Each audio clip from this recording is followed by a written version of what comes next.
Muchas gracias ahora a todos por venir, realmente colmadas las expectativas. Necesitamos una sala más grande para la próxima.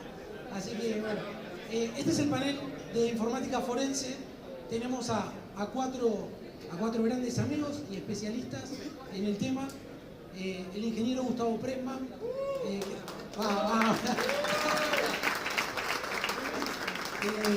Bueno, viene a explicar un poco sobre todo lo que tiene que ver con el mundo de la telefonía móvil y los desafíos que hay en la informática forense. Gustavo es ingeniero electrónico, tiene distintos posgrados, consultor.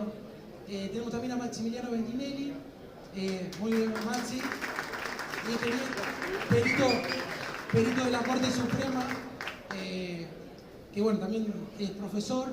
Tenemos a Emiliano Moraña, también el aplauso para Emiliano de Deloitte. Y bueno, también tenemos a Andrés Velázquez, que vino desde las tierras del Chavo del Ocho, desde México, así que un aplauso también para Andrés. La idea del panel es que sea 20 minutos para cada expositor, 15-20 minutos, y después vamos a entrar en preguntas. O sea que primero dejamos exponer. Gustavo va a exponer sobre la parte de dispositivos móviles, ¿sí? Por favor. Maximiliano sobre la parte de criptomonedas, Emiliano sobre la parte de inteligencia artificial y Andrés sobre la parte de respuesta a incidentes. Así que lo dejo ahora con Gustavo. ¿Qué tal? Buenas tardes. Bueno, me paré para poder verlos porque de ahí sentado en este lugar que nos asignaron no se ve demasiado. Bueno, me tocó la responsabilidad de abrir este panel y voy a hablar un poco sobre las dificultades en los peritajes de teléfonos celulares. Todos los días vemos que hay teléfonos involucrados en cualquier investigación. He visto por ahí dando vuelta algún perito de fuerza de la ley que está ahí camuflado, pero un poco lo que voy a contarles es cuál es el estado del arte hoy y cuáles son las dificultades que encontramos los peritos para poder acceder a los celulares. Esta información va a ser de utilidad, sobre todo si están a un bit de ir en cana. Entonces, lo primero que quiero es diferenciar un poco algunas de las situaciones, porque muchas veces encontramos en las noticias periodísticas no se pudo abrir un celular. Este concepto de abrir un celular como si fuera una caja. Acá lo que estamos hablando es de poder acceder al contenido de un móvil y después poder interpretar ese contenido. Entonces, yo voy a dividir un poco estas dificultades en dos cuestiones totalmente diferentes. La primera es poder desbloquear y acceder al contenido de un móvil. Y en este punto es importante entender que los teléfonos van a tener un estado de acuerdo a cómo sean obtenidos. La mayoría, digamos, de mi experiencia y un poco el core de esta charla está orientado al ámbito penal, donde alguien puede llegar a ser detenido o en medio de un procedimiento se le puede secuestrar su teléfono móvil. Ese teléfono normalmente va a estar bloqueado por una contraseña o un patrón. Ninguno está obligado a entregar esa contraseña y ese patrón, por lo tanto es tarea de la fuerza de la ley poder desbloquear y acceder al contenido. Es lo primario. Si no se puede desbloquear un móvil, no se va a poder acceder a ningún tipo de contenido, ni parcial ni absoluto del teléfono. Entonces, acá hay que entender un concepto bastante sencillo que tiene que ver con el estado del teléfono. La posibilidad de desbloquear un teléfono va a depender primariamente de en qué estado es secuestrado o en qué estado es aportado. Y acá vamos a hablar rápidamente de dos estados posibles: teléfonos fríos o teléfonos calientes. Un teléfono caliente es todos los teléfonos que tenemos ahora nosotros están calientes. ¿Qué quiere decir? Que ya fueron encendidos en algún momento del día, se colocó su contraseña y entonces el teléfono está bloqueado, pero su contenido no está cifrado. En cambio, cuando se acaba la batería o cuando lo apagamos, si es que lo apagamos, o ahora tenemos algunas alternativas en algunos sistemas operativos y en algunas terminales en las cuales se puede reiniciar el teléfono o apagar el teléfono. Cuando el teléfono está apagado, el contenido está cifrado y se mantiene cifrado hasta que lo desbloqueamos por primera vez. Y esto representa una diferencia fundamental. Cuando un teléfono está bloqueado, es un poco más sencillo para algunos modelos, no quiero decir que todos puedan ser accedidos, pero es más sencillo si el teléfono está caliente. En cambio, cuando el teléfono se enfría, ya es muy difícil acceder porque hay que hacer un ataque de fuerza bruta, y como ustedes saben, ese ataque de fuerza bruta va a estar condicionado por las contramedidas que el dispositivo tiene. El dispositivo se defiende, intenta wipear o me aumenta exponencialmente el tiempo para permitirme ingresar contraseñas. En este punto, si el teléfono está frío y yo tengo que hacer un ataque de fuerza bruta, necesito explotar alguna vulnerabilidad pública, conocida, o que alguna herramienta pueda tener como, digamos, una herramienta privada. Hay un par de aplicaciones que tienen todas las fuerzas de la ley en todo el mundo que pueden hacer ese tipo de ataque sin ningún tipo de garantía de seguridad y sobre todo sin poder, digamos, tener esto en un tiempo razonable. Si el dispositivo está caliente, hay muchísimas posibilidades. Para que ustedes tengan una idea, estamos trabajando en algunos casos en los cuales tenemos teléfonos relativamente nuevos, como pueden ser iPhone 12, 13, 14, que en estado caliente se pueden desbloquear en 2 horas. Ahora, que esté caliente implica que cuando se aporta o se secuestra, se mantenga ese equipo encendido. Y esto requiere de un procedimiento y una logística para los oficiales de fuerza de la ley que trabajan, o los primeros respondientes, para poder llevarse ese teléfono así. Lo que normalmente va a ocurrir es que el teléfono se llevará probablemente encendido. Está todo este tema de poder bloquearlo contra señales electromagnéticas para que no sea intervenido, pero para cuando sea el momento del peritaje, ese teléfono ya se quedó sin batería.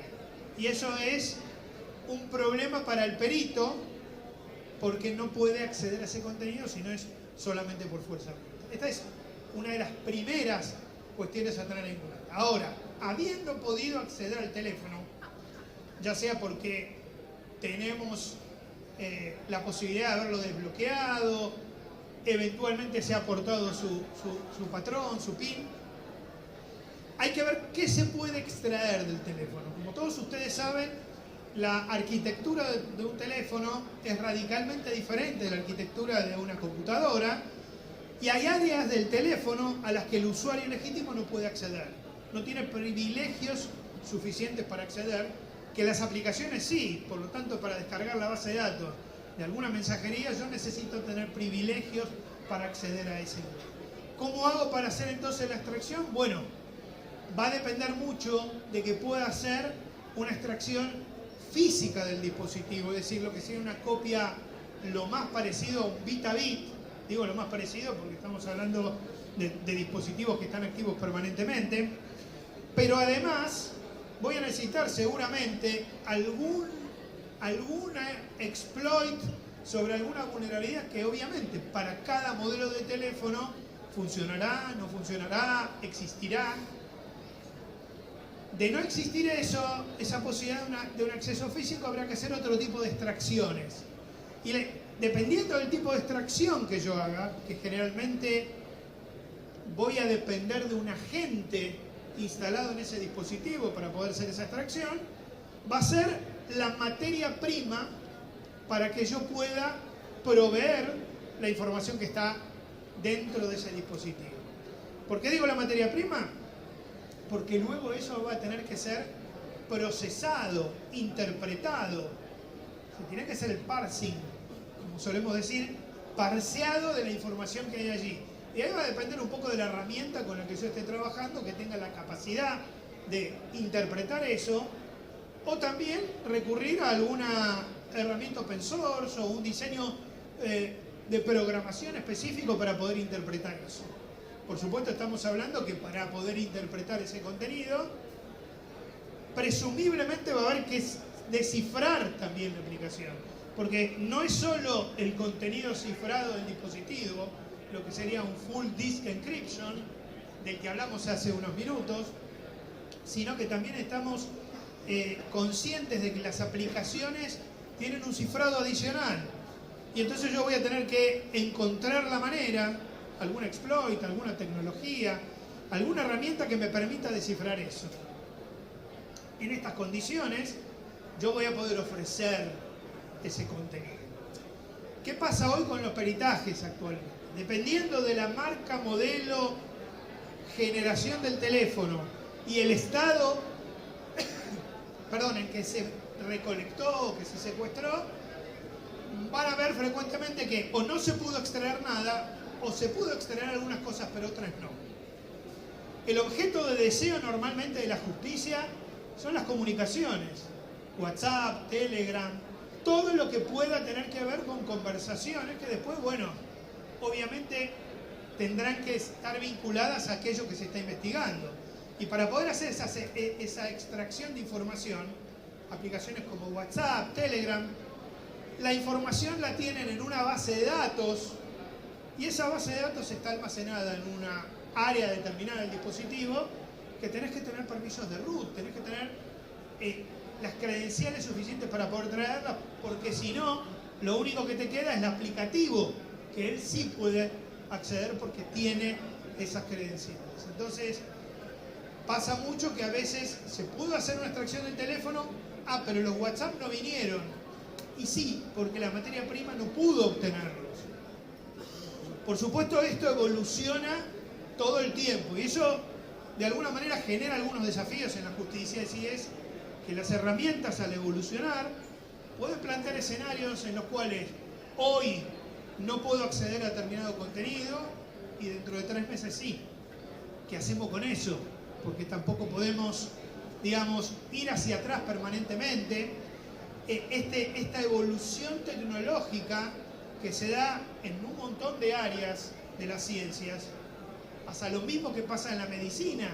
En la medicina hoy se curan enfermedades que hace 50 años no había solución. Pero claro, el tiempo en el cual se encuentran las soluciones para las tecnologías, en este caso de dispositivos móviles, es extremadamente corto. Por eso se plantea esta situación. Una cuestión bastante importante también sobre... ¿Estoy bien con el tiempo? Perfecto. Una cuestión bastante importante, siempre se habla sobre el estado en que fue secuestrado ese dispositivo. Más allá de que, digamos, para quien tiene, digamos, la carga de poder acceder al teléfono, digamos, las fuerzas de la ley o aquellas partes interesadas, van a tener que tener algunas cuestiones de resguardo. La primera es bloquear esos dispositivos contra señales electromagnéticas. Todos sabemos que podemos intervenir los dispositivos remotamente y aunque no existiera esa acción, el teléfono mientras está encendido recibe información y eso puede sobreescribir y nos puede hacer perder contenido. Por lo tanto, hay que tomar ciertas medidas contra el teléfono. No voy a detallar ahora eso porque no es el objetivo de la charla. Y, por supuesto, también esta idea de tratar de secuestrar los dispositivos calientes. Pero esto requiere de que quien va a la escena del hecho vaya, por ejemplo, con un power bank para poder mantenerlo hasta que va a un laboratorio y que en el laboratorio está enchufado. Entonces, todo eso plantea una serie de desafíos que tienen que estar correctamente documentados. Para el común de la gente esto se conoce como la cadena de custodia. Es el elemento que de alguna manera te permite auditar cómo se hizo el proceso. Y de alguna manera tiene que haber un registro de quién lo recolectó, pero cómo lo recolectó y cómo fue resguardado. Entonces, si el teléfono está caliente, aun cuando está bloqueado, las chances de desbloquearlo son mayores. Por supuesto, para estas etapas de extracción de información, no hay demasiado lugar para herramientas open source. Es un área de alta tecnología, de alta inversión, de mucha investigación y desarrollo para encontrar esos exploits y no ofrecerlos libremente a la comunidad, sino dejarlos dentro de la herramienta. Sí hay muchas herramientas y de hecho en los últimos 2, 3, 4 años ha crecido mucho el desarrollo de programación para interpretar, para aparecer esa información. Entonces, es muy importante controlar que ese resguardo y ese secuestro, como primera parte del proceso, se haya hecho correctamente. Un último tema que yo quiero abordar tiene que ver con... Gracias.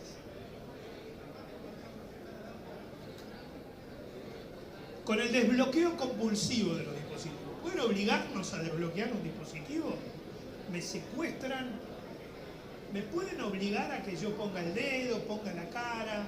¿Ha habido algún caso donde un juez en una audiencia le puso el teléfono sobre el rostro del imputado para desbloquearlo? Hay mucha literatura en toda la región respecto a esto, y esto es un tema que se discute a partir de la complejidad de desbloquear un teléfono. La complejidad de desbloquear un teléfono va a depender de la tecnología específica del teléfono. Frecuentemente me preguntan, así, digamos, como pregunta por sí o por no, ¿qué es mejor, tener un iPhone o tener un teléfono, un Android? ¿Cuál de los dos es más seguro? Por supuesto hay toda una campaña, digamos, de marketing de que los teléfonos, digamos, de Apple son más seguros que los teléfonos de Android. En realidad la cuestión no tiene que ver con si el teléfono es un teléfono Android o es un teléfono iOS de Apple. Tiene que ver con la tecnología que se le pone al dispositivo.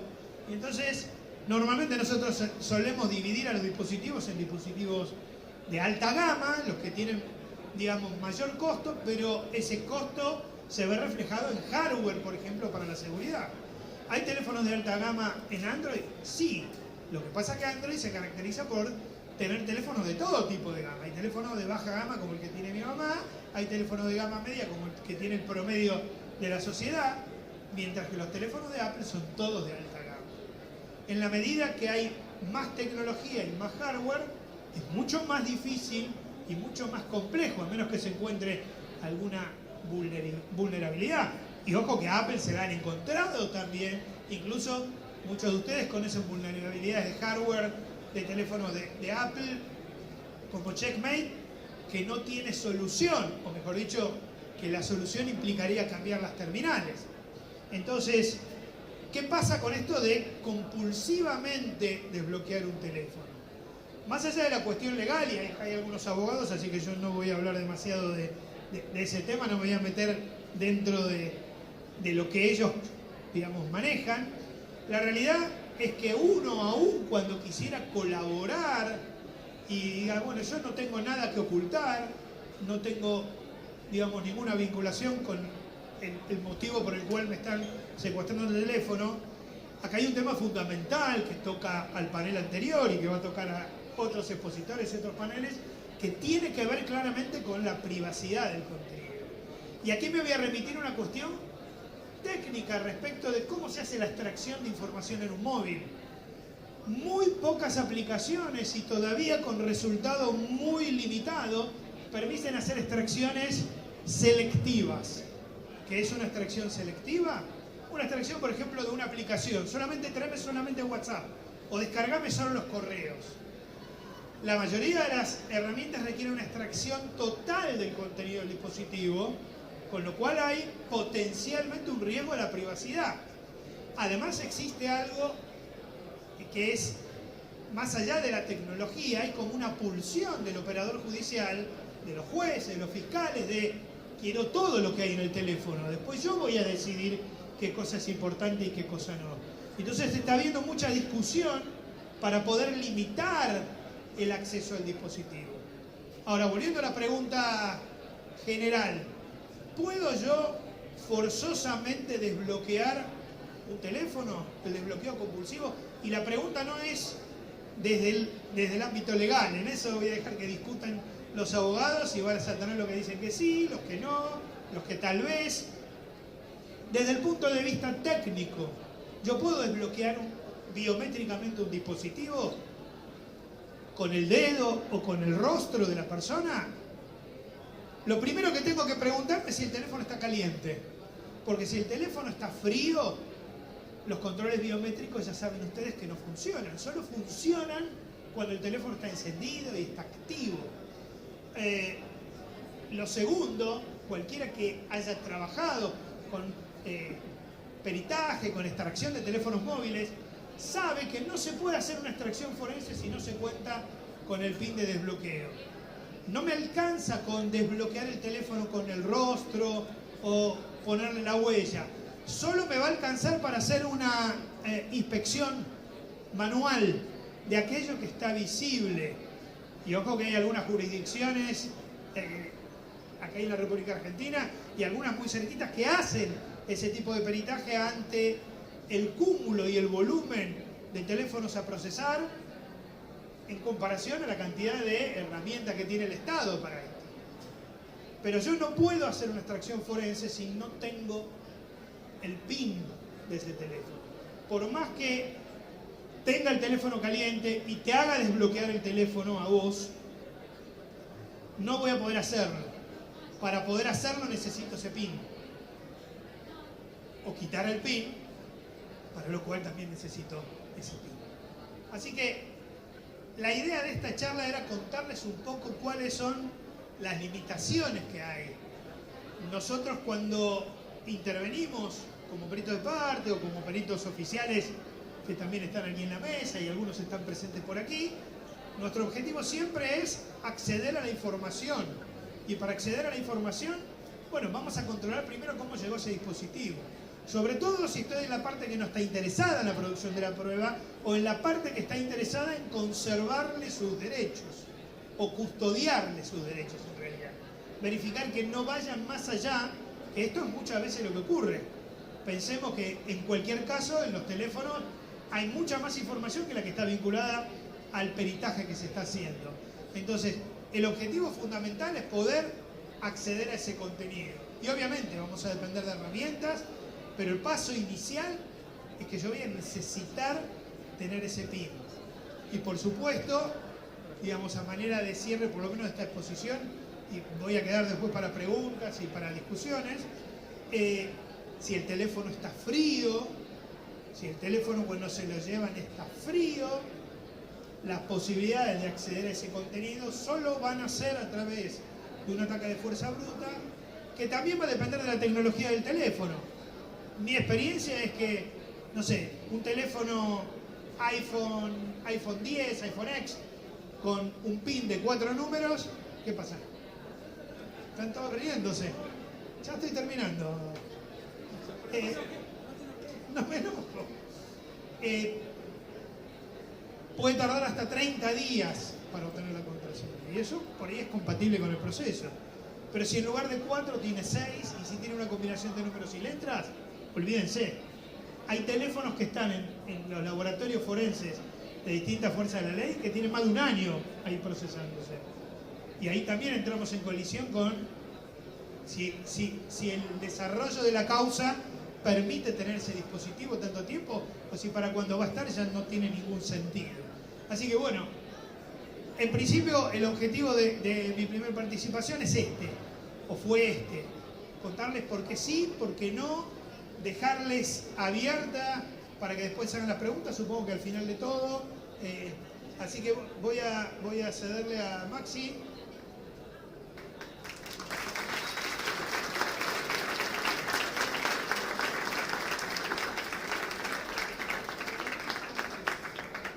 Tocando un poco lo que son desafíos forenses, la temática que voy a tocar yo es criptomonedas.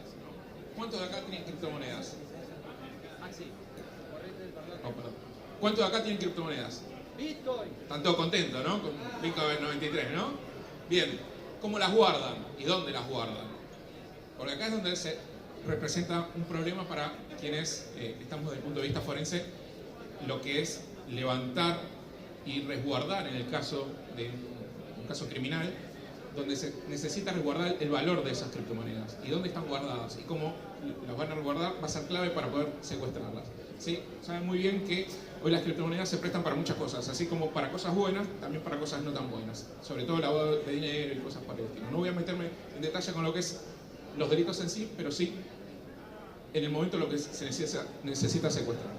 Ahora bien, quienes guarden en un Binance, en un Lemon, en cualquiera de esas billeteras virtuales, o mejor dicho, exchange, saben muy bien que sus monedas no son sus monedas, ¿sí? hay una frase muy del mundo cripto que dice: "Know your keys, know your coins", ¿sí? Si las llaves no son tuyas, las monedas no son tuyas, son de un exchange. Por lo tanto, en el hipotético caso que alguno de ustedes o una persona con non santa tuviera criptos y se le tuvieran que secuestrar esas monedas y las tiene en un exchange, al juzgado de la fiscalía de turno que está investigando, lo único que tiene que hacer es identificar en qué exchange ustedes tienen las criptomonedas, y si está al alcance de la justicia argentina, el juzgado va a pedir que se las remiten a algún lugar y se las van a secuestrar con mucha facilidad.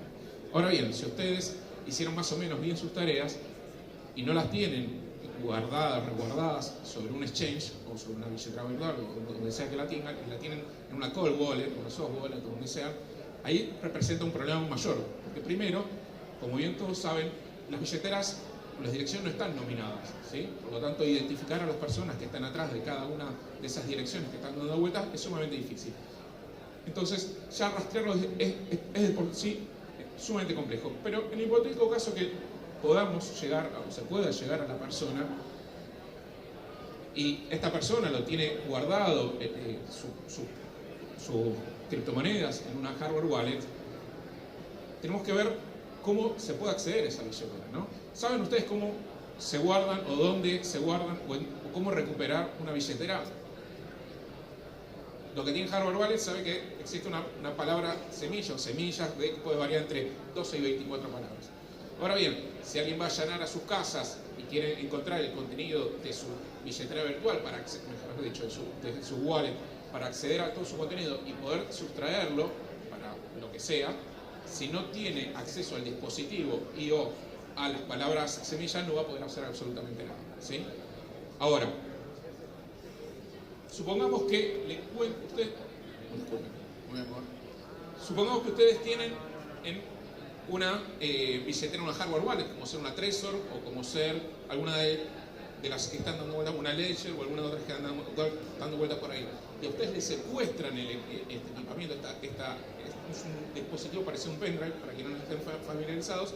Este equipo tiene una cantidad de protecciones para que no se pueda entrar con facilidad, ¿sí? Por lo tanto, si yo voy y secuestro esa billetera electrónica, o mejor dicho, esa cold wallet, o esa hardware wallet, yo como investigador no puedo hacer absolutamente nada sin tener acceso, porque inclusive tienen sistemas de protección a las N cantidad de veces que yo intento entrar se va a wipear, ¿sí? Por lo tanto, no voy a poder acceder a ese contenido. Más cerca, perdón. De todas maneras, existen otras maneras. Si yo quisiera acceder, tendría que o tener la clave, que me pueden dar voluntariamente, a lo cual supongo que eso no va a pasar porque nadie quisiera que le toquen sus criptomonedas, porque ustedes son su propio banco.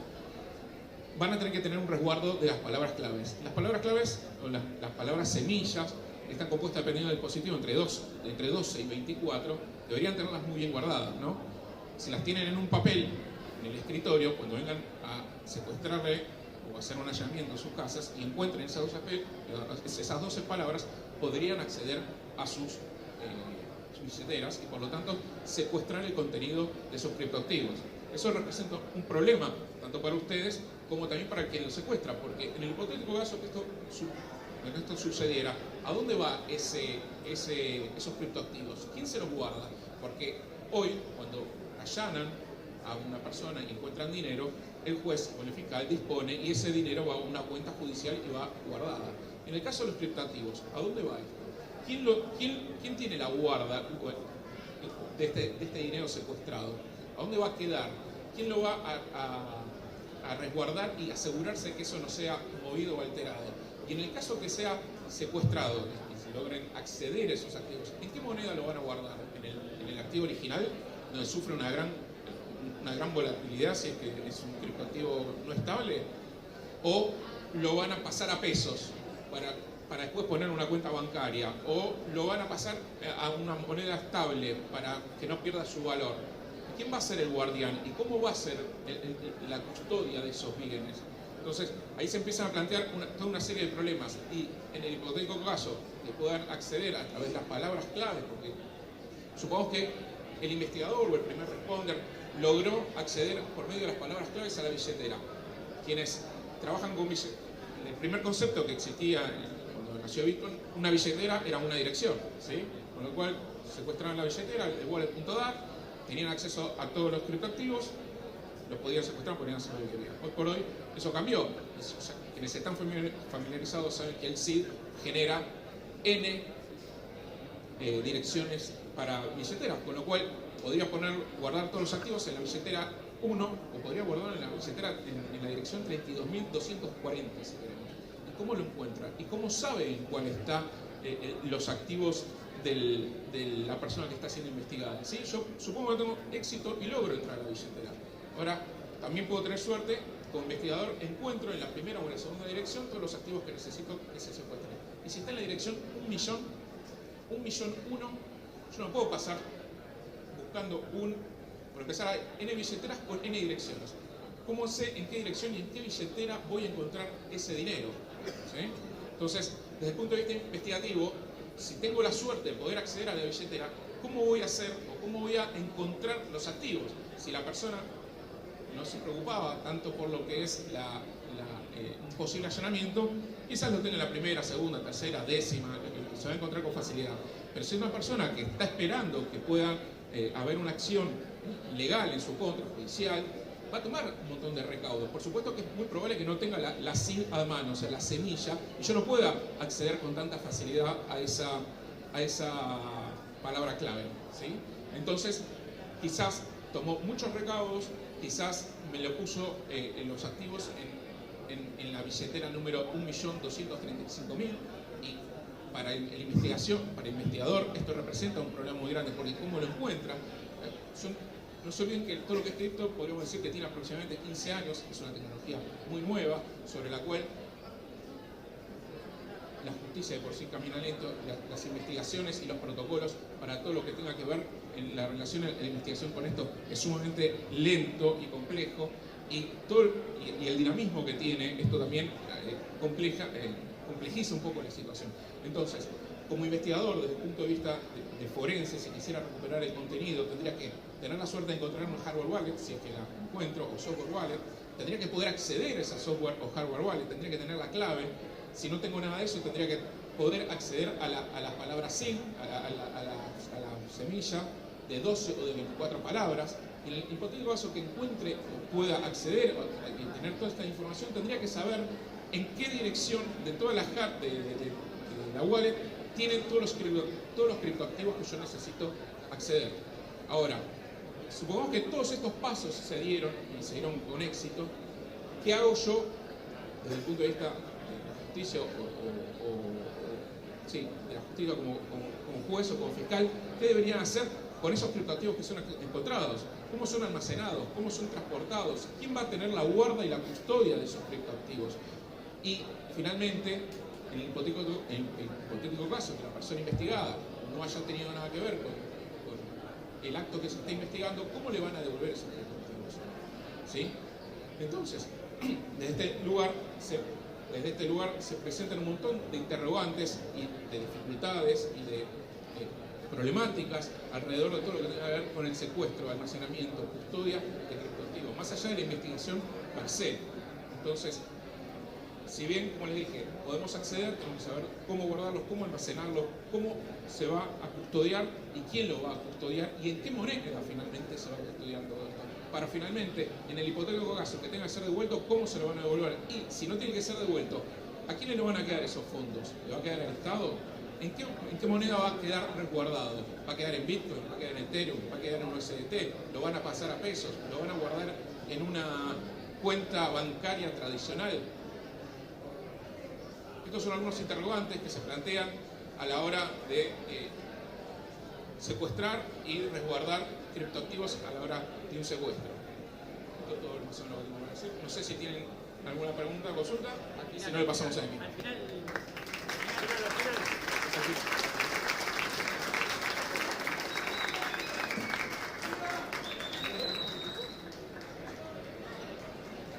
Buenas tardes a todos. Mi idea es hablar un poco sobre las aplicaciones de la inteligencia artificial en el corto, mediano plazo y en qué fases del trabajo del perito informático se podría llegar a empezar a aplicar y bueno, todas las implicancias que tiene obviamente la aplicación de IA hoy en día en el proceso de evidencia electrónica y su manipulación. ¿Sí? Antes de hablar un poco de la IA, voy a hablar sobre la etapa en la que se plantea el uso de la IA per se, que es, bueno, cuando ya, como decía Gus, como decía recién Maxi, se preserva la evidencia electrónica de un celular, de una wallet, de una computadora, de una plataforma en la nube, de una consola de videojuegos. ¿Sí? Si hoy nos ponemos a pensar, las potenciales fuentes de evidencia electrónica que pueden llegar a estar involucradas en un hecho que se quiere investigar son cada vez más grandes. Digamos, es cuestión de girar 360 y tenemos un montón de dispositivos que potencialmente pueden ser utilizados como evidencia electrónica en una investigación. ¿Sí? Entonces, cada uno de esos dispositivos, cada una de esas plataformas implican un montón de desafíos técnicos para poder extraer la información en un formato forense, usando las buenas prácticas, que ese proceso eventualmente se pueda auditar, que se pueda replicar, que se pueda explicar lo que se hizo y poder sostenerlo a través del tiempo. ¿Sí? Bueno, todas esas cuestiones técnicas, ¿sí? Una vez que se logran sortear, lo que se realiza es una exportación o una aplicación de criterios de búsqueda, filtros, palabras claves, tipos de archivos, ¿sí? Lo que sea relevante para la investigación. Todo eso, el técnico, que ya se rompió la cabeza para entender cómo extraer la información en un formato forense del dispositivo, de la plataforma y demás, tiene que aplicarle los filtros. ¿Sí? Hoy en día un celular, 256 GB, 512, 1 terabyte, cada vez más información tenemos en los dispositivos móviles, cada vez más información generamos día a día, así que imagínense que la información que puede estar asociada a una investigación es cada vez mayor. ¿Sí? Entonces, esos grandes volúmenes de información, millones y millones de registros asociados a una persona en sus múltiples dispositivos, imagínense si tenemos una investigación donde tenemos 20 personas involucradas, todos sus dispositivos, todas sus plataformas, bueno, estamos hablando de terabytes y terabytes de información. Toda esa información que el técnico logra recolectar, la tiene que procesar. ¿Sí? ¿Para qué? Para indexar el texto, para después hacer palabras claves, para aplicar filtros de búsqueda. Bueno, tráeme todos los correos electrónicos, tráeme todos los documentos Word, PDF, lo que sirva para la investigación. ¿Sí? Una vez que se aplican todos esos criterios de búsqueda que vienen, no sé, imagínense un perito oficial de gendarmería, de policía de la ciudad, de la DATIP, ¿sí? Hay un montón de organismos oficiales que llevan adelante las pericias.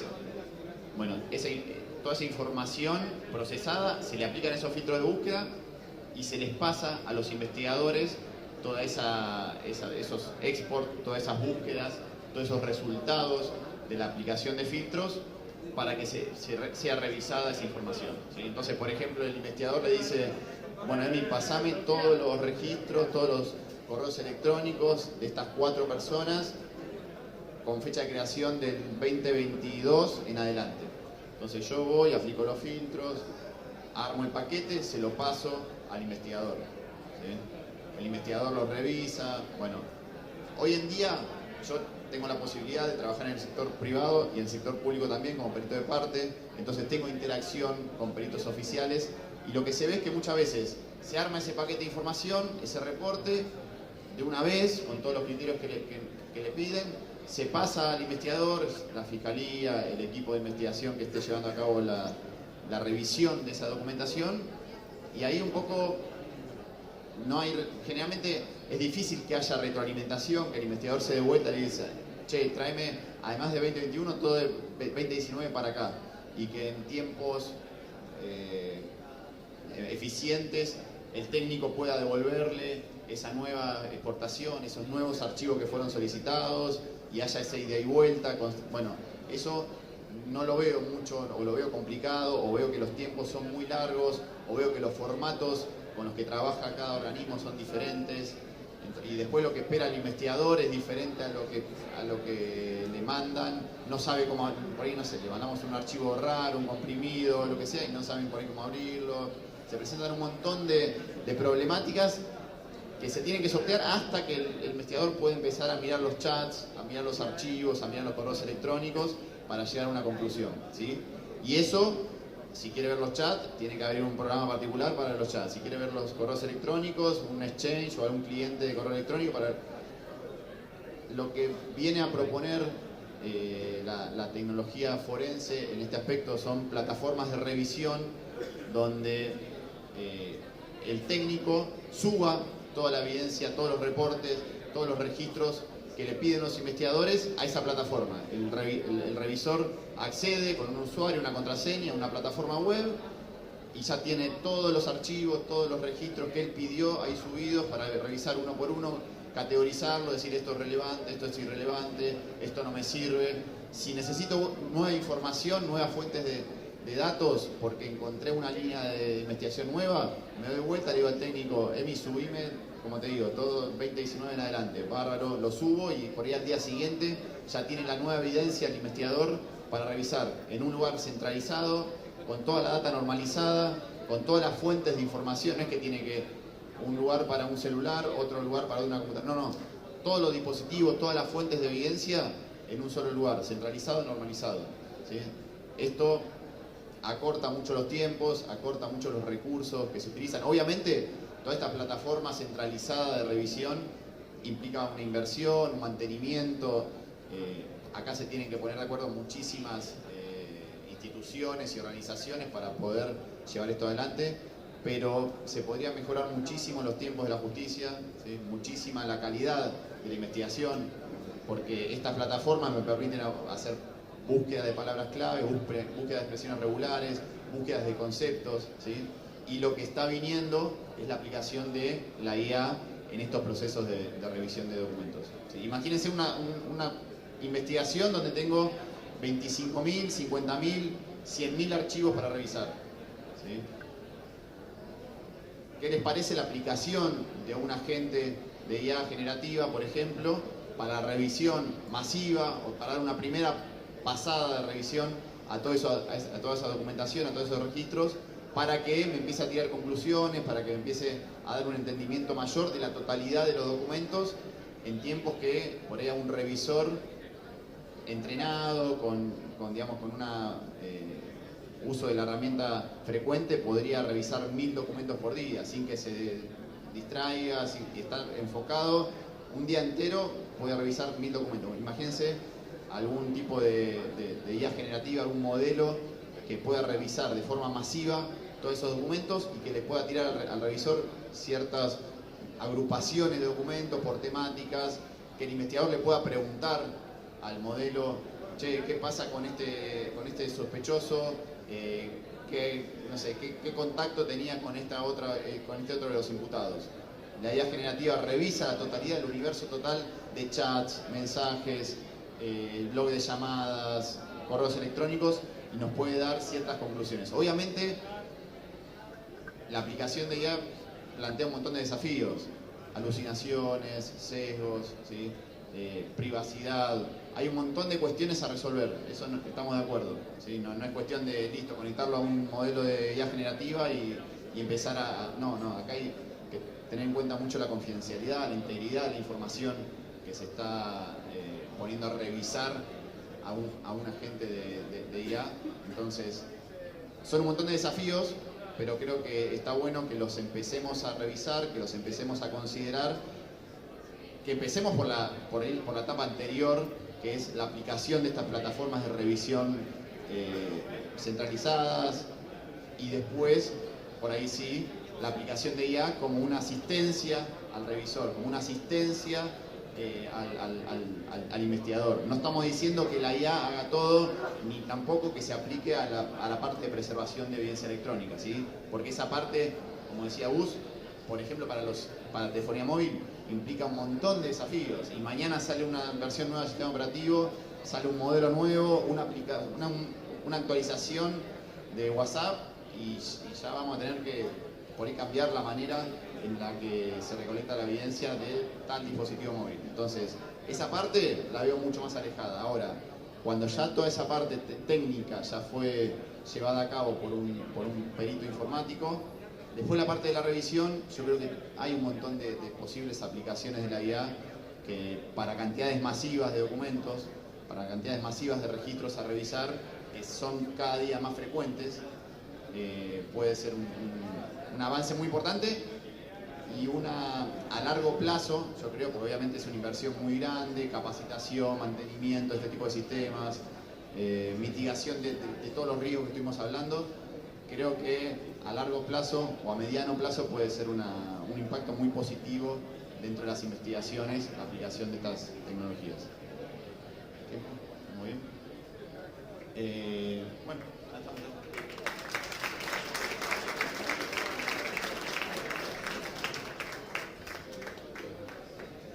qué bonitas eran aquellas épocas cuando hacíamos forense y teníamos que cargar una maleta con 100 cables diferentes, porque el Nokia traía una versión completamente diferente de Symbian, según como el chinito se haya despertado ese día y conectado los cables.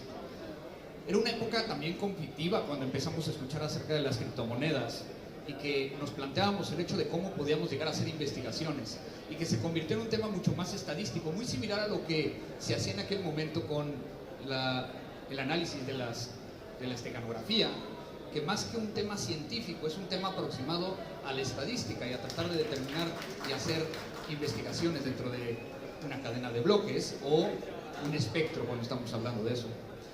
Pero también me llama mucho la atención lo que acaba de decir Emi, desde el punto de vista de que para poder llegar a hacer una buena investigación no necesitas una herramienta, necesitas un buen investigador. Porque dentro del punto de vista forense hemos llegado a un punto donde todo el mundo piensa que existe un botón donde le das clic y te va a dar la evidencia. Y a mí me da pavor, porque particularmente algo que sí hemos aprendido es que con el paso del tiempo, ¿de dónde viene la palabra forense?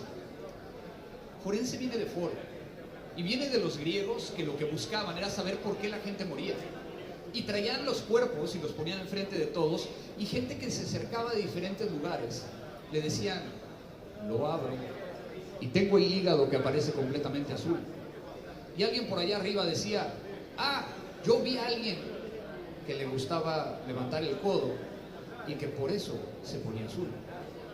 Se nos olvida que la parte forense tiene que ver con el que los desarrolladores, en que los que están codificando, los que están sacando nuevas tecnologías, no están pensando en nosotros. De hecho, nos están evitando. La tecnología no se crea con una visión forense. Y entonces cuando tenemos el problema de los teléfonos con nuevas versiones y lo que sucedió en San Bernardino, en Estados Unidos, cuando el FBI trata de ir en contra de Apple para que se abra un dispositivo, y que si no han visto o escuchado acerca de esa historia, lo pueden llegar a encontrar en mi podcast, que ya no existe, pero que muchos de los que estuvieron aquí estuvieron. Y sí, para aquellos que me estuvieron preguntando de que ¿eres tú el de Crimen Digital? Sí, Crimen Digital. Muy buenas tardes, bienvenidos a Crimen Digital. Pero entonces, ¿qué pasa? Yo antes era un forense, sí, un forense que inclusive fue el primero que puso en Wikipedia que el cómputo forense es la aplicación de técnicas científicas y analíticas de infraestructura tecnológica para identificar, preservar, analizar y presentar datos que sean válidos en un procedimiento legal. Y creo que me equivoqué, porque cuando empezamos a hablar de que todo lo que hacemos tiene que ser utilizado en un proceso legal, estamos dejando por fuera muchas cosas que hoy en día necesitamos. Hoy en día cada vez me dedico menos al cómputo forense para la presentación de pruebas, es decir, no desde el punto de vista pericial, pero sí dentro de la respuesta a incidentes. Y eso plantea dos problemas principales. Uno, cuando estás dentro de un incidente, normalmente lo que tienes que privilegiar es el regreso a la operación, no el mantener la cadena de custodia, no el generar una imagen forense. Pero también desde una perspectiva de cómo podríamos utilizar nuestros conocimientos forenses para preparar la infraestructura para que sea forensemente aceptada ante un incidente. Si hoy en día levantan un Lambda, levantan un serverless, no va a tener bitácoras. Si no le pongo algún sistema intermedio que genere estas bitácoras de conexión, o le pido al desarrollador que coloque una bitácora de cuáles son las actividades que están haciendo en ese serverless, no voy a poder hacer forense. Y entonces mi planteamiento es: ¿qué estamos haciendo hacia adelante desde la perspectiva de no todo forense tiene que ver con presentación de pruebas? Del 100% de los casos que nos llegan a nosotros, casi el 98% no va a una instancia legal. desde esa perspectiva, ¿cómo puedo hablar de un término que podría llegar a ser muy controversial, que es el preforense? Y segundo, ¿cómo voy a ejecutar las mismas acciones que estoy acostumbrado a realizar de preservar, analizar y presentar dentro de una respuesta a incidentes? Yo me voy a quedar nada más con eso, porque yo quiero debatir aquí con los caballeros acerca de lo que estamos platicando. Muchas gracias.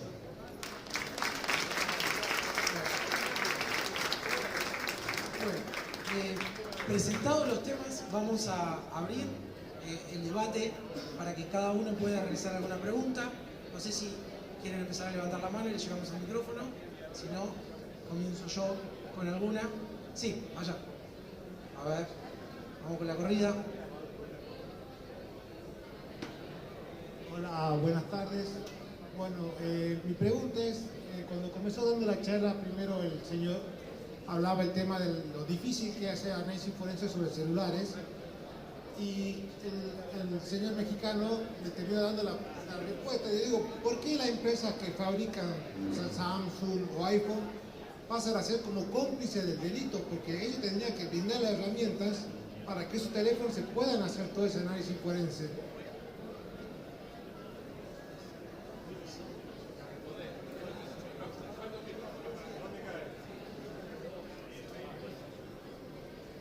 Bueno, es una pregunta bien compleja. Andrés hizo referencia al caso de San Bernardino, de los tiradores de San Bernardino, donde hubo toda una batalla legal para intentar desbloquear un iPhone viejo, un 5 SE. Y si ustedes siguen toda esa cuestión, se contraponía, digamos, el derecho también a la privacidad, porque obviamente me pasa a mí, cuando yo me pongo el guardapolvo de perito, yo quiero tener acceso al contenido de los dispositivos y me encantaría tener una herramienta, una puerta trasera, algo que me permita sacar todo eso, pero tengo ya, tengo la dificultad de que cuando me saco ese guardapolvo y pienso en los datos que están en mi teléfono, yo quiero que estén preservados, no quiero que todo el mundo tenga acceso a eso. Entonces,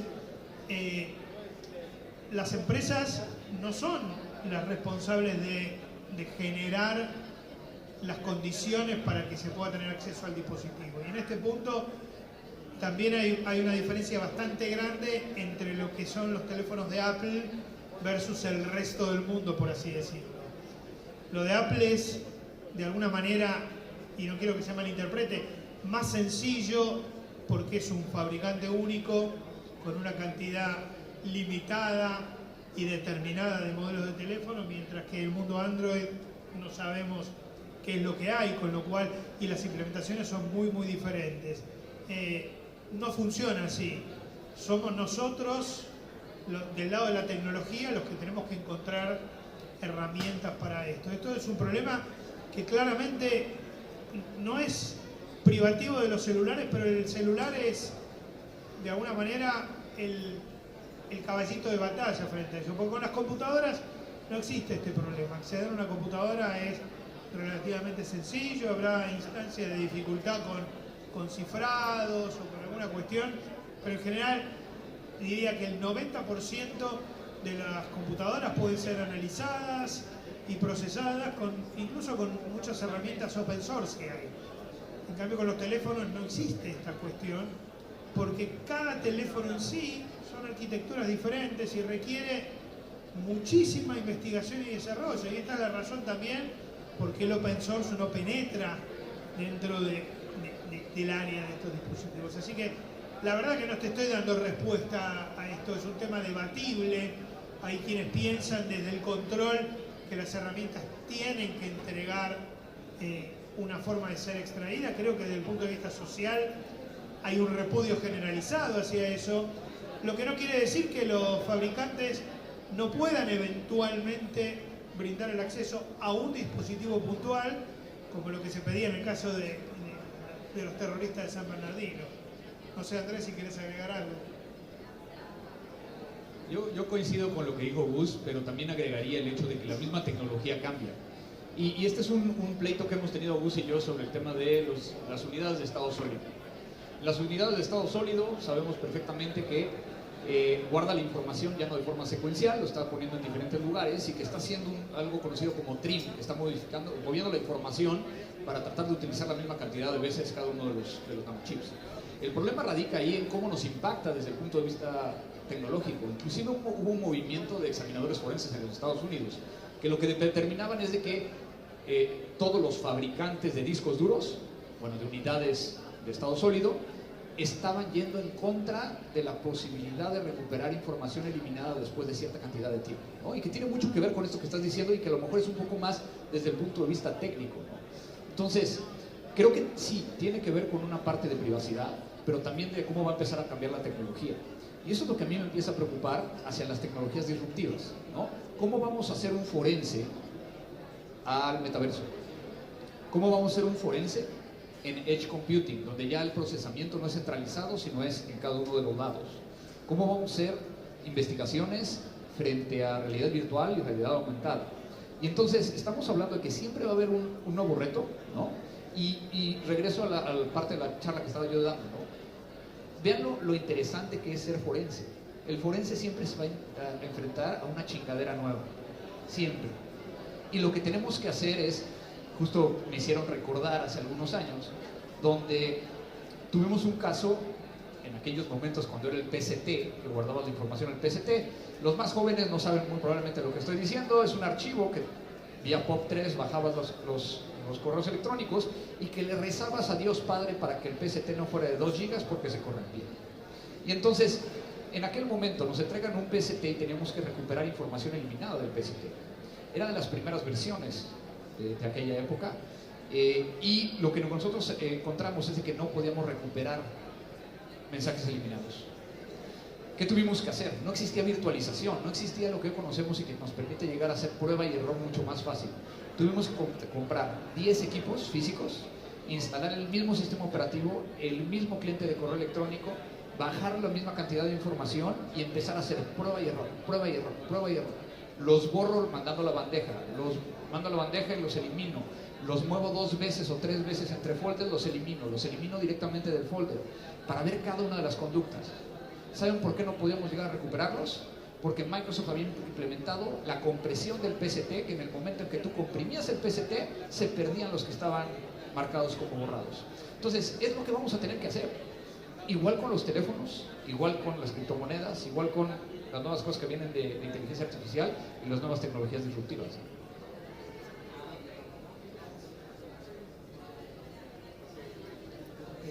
Yo, volviendo a lo que decía el ingeniero Pressman, quería hacer una acotación. Primero que para que haya una forense tenga un secuestro o un apoderamiento del equipo por parte de la autoridad.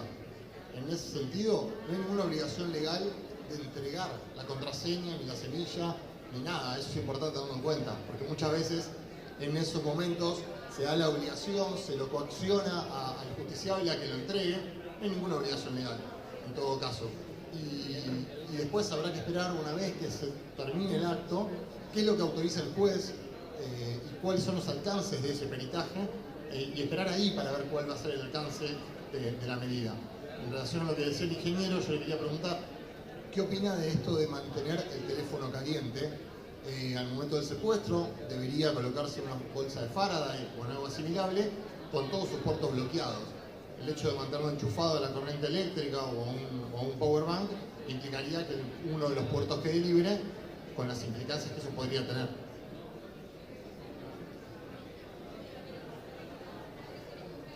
Bueno, ya que estamos hablando de antigüedades y cosas que pasaban mucho tiempo atrás, nos quedamos también con la imagen de secuestrar un CPU y bloquear los puertos de alimentación, sobre todo para, de alguna manera, asegurar que ese dispositivo no puede ser encendido. Esto es una costumbre, no es una obligación bloquear un puerto, y de hecho, que un puerto de alimentación no esté bloqueado no implica que el dispositivo haya sido conectado. Es decir, eventualmente habrá que probar eso. Con respecto a cuáles son las recomendaciones que yo entiendo en el estado actual del arte me sumo a lo que dijo Andrés también, de la tecnología cambia muy rápidamente.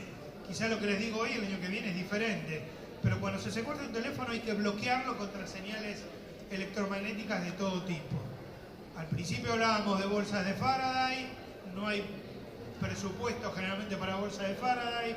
Muchos dispositivos se pueden colocar en modo avión. Ahora hay muchos dispositivos que no se puede por una cuestión de seguridad, digamos, si me roban el teléfono. Otra alternativa que incluso está en algunos protocolos formalizados es usar papel de aluminio para bloquear. Bueno, eso bloquea señal, pero la realidad es que el aluminio, como cualquier elemento, digamos, conductor, bloquea señales, pero no hay forma de garantizar que las 7 vueltas que dice un protocolo sirven con todos los modelos. Ahora, ¿cuál es la recomendación? Sí bloquearlo contra señales electromagnéticas porque alguien me lo va a intervenir remotamente o potencialmente existe eso. Y por supuesto creo que es una buena medida mantenerlos calientes a los teléfonos. Hay muchos paradigmas que han ido cambiando con la tecnología. Sin ir más lejos, los teléfonos móviles hoy para ser extraídos en general requieren de una intervención sobre el dispositivo. Y esto antes era visto como un sacrilegio. El dispositivo no puede haber interacción con el dispositivo porque estamos modificando el estado de la cosa. Y va a venir un abogado y nos va a decir, me cambiaste el estado de la cosa porque modificaste con alguna herramienta. Hoy no hay forma de hacer la extracción si yo no inyecto un agente dentro del dispositivo. Y ese agente es una interacción sobre el dispositivo. Discutirán, digamos, doctrinariamente los abogados sobre eso, pero es la única forma de hacerlo. Entonces, sí creo que hay que estar preparado para extraer teléfonos o secuestrar teléfonos, o incluso si uno lo aporta el teléfono, poder mantenerlo energizado.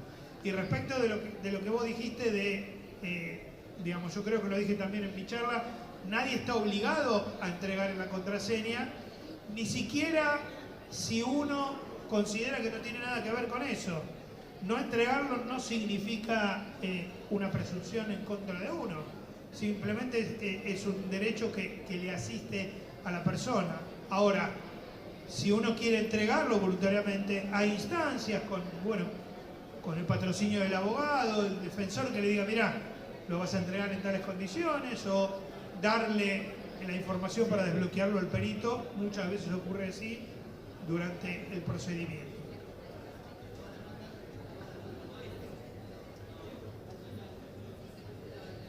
Para Andrés, en temas de contención de incidentes, en tu contexto, ¿qué es mejor para ti? ¿Contener el incidente o investigar? ¿Y cómo hacer para que convivan estos dos sin que se afecten uno al otro? Muchas gracias y arriba los Rayados. A ver, y lo voy a medio platicar. Ahora tengo una ponencia a las 3 allá en el frente, el grande, y voy a hablar un poquito de manejo de crisis. Y lo que pasa es que voy a retomar un tema que es importante. Dentro de la respuesta a incidentes, lo que más le interesa a la organización es recuperar la operación lo más rápido posible. Respuesta a incidentes, ¿qué tendría que ser? Contener, investigar, monitorear y recuperar. Son 4 temas que en algunos documentos aparecen como 3, lo mezclan con erradicar, con algunas otras terminologías. Pero prácticamente estamos hablando de esas 4 elementos. ¿Por qué es importante investigar? Porque si no investigas no puedes llegar a contener efectivamente. No saber cuál fue el vector de ataque, el paciente cero, movimientos laterales, de cualquier tipo de ataque que tengas, te puede llegar a generar una afectación. Ahora, no todos los ataques, no todas las vulneraciones tienen que ver con el que se ejecute o no el equipo de respuesta a incidentes. Si alguien encuentra dentro de un análisis de una prueba de penetración una vulnerabilidad crítica explotable, tiene que llamar al equipo de respuesta a incidentes para que el equipo de respuesta a incidentes investigue si ya se explotó anteriormente eso y que no nos dé pie a una nueva situación. Entonces, desde el punto de vista de decir cuál es más importante, lo más importante es regresar a la operación. Pero entonces, ¿cómo balanceo el investigar y el contener? Tiene que ser al par. Pero entonces tengo situaciones, y me han pasado, donde llegamos y lo primero que encontramos es que tenemos un servidor productivo que sabemos que tiene un web shell, que alguien está accediendo de forma remota y que no puedo llegar a contener al mismo tiempo que investigar. Y es ahí donde tienes que voltearte con la organización y decirle, oye, ¿qué hacemos? ¿Puedo hacer una ventana para lograr extraer la evidencia digital y poder llegar a hacerlo? Pues llegaría muy probablemente imágenes forenses de los servidores, como estamos acostumbrados antes, tráfico de red. Muy probablemente yo no lo haga hoy. Yo tendría que hacer un triage, sacar la menor cantidad de información posible y tratar de recuperar la operación lo más rápido posible.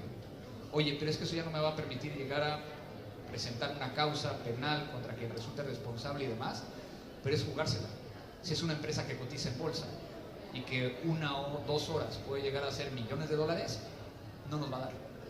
Por eso es de que, creo que entendiste esa parte de lo que decía yo, va a ser muy complicado porque tenemos que tomar decisiones no técnicas del negocio y no nos están explicando dentro de las áreas, dentro de las empresas, qué es lo que le importa al negocio cuando estamos haciendo respuesta a incidentes. Nos dicen que respondamos un incidente, pero que no tenemos idea de cuál sería la consecuencia.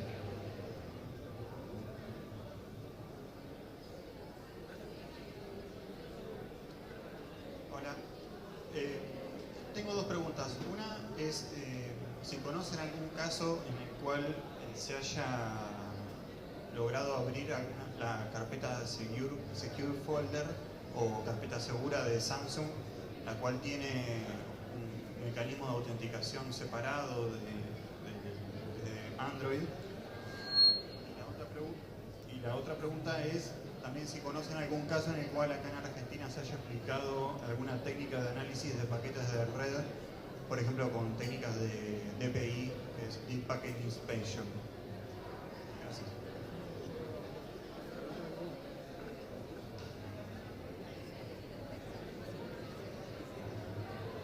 Primera pregunta sobre el teléfono Samsung. No tengo experiencia ni conozco un caso que se haya hecho.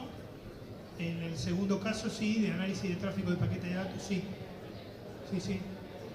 Hay casos incluso de captura de paquetes de datos con orden judicial y posterior análisis de ese tráfico. Es algo, no es tan frecuente como el análisis post-mortem, pero sí es algo que se hace y de hecho para el área de respuesta a incidentes, como explicó Andrés, es algo frecuente. Solo agregar una cosita a lo que dijo Andrés, la parte, digamos, de análisis forense, de presentación de prueba, no es solamente para cubrirse, no es solamente para enfrentar responsabilidades de terceros, sino también para cubrirse por las responsabilidades que pueda recibir el organismo que quedó 2 horas sin producir. No es solo la plata que dejó de ganar, sino si se trata de alguna infraestructura crítica, el riesgo que eso puede representar.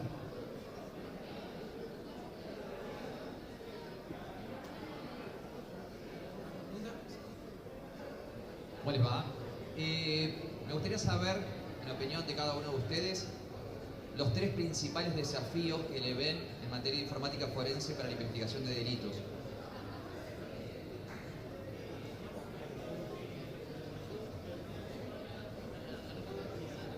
Criptografía. Cloud. La evidencia que está a nivel cloud, lo que implica las credenciales que hacen falta, cómo se consigue, cómo se aportan. Hoy en día hay cada vez más información que está siendo almacenada en la nube y eso implica acceder mediante credenciales, que no hay nada abajo y que esa data por ahí está en otro país, probablemente esté en otro país. El uso de IA para generar contenido fake. Poder discriminar ese tipo de contenido. Hablando un poco, también coincidiendo con él, más que cloud, es cuando es transfronteriza. O sea, es un problema cuando tenemos que auditar algo, mejor dicho, peritar algo que está fuera de nuestro alcance y por cuestiones obvias, por ejemplo, cuando tenemos que levantar evidencia que está en un data center que está en cualquier otra parte del mundo. Ahí tenés un gran dilema, junto con todos los que ellos describieron.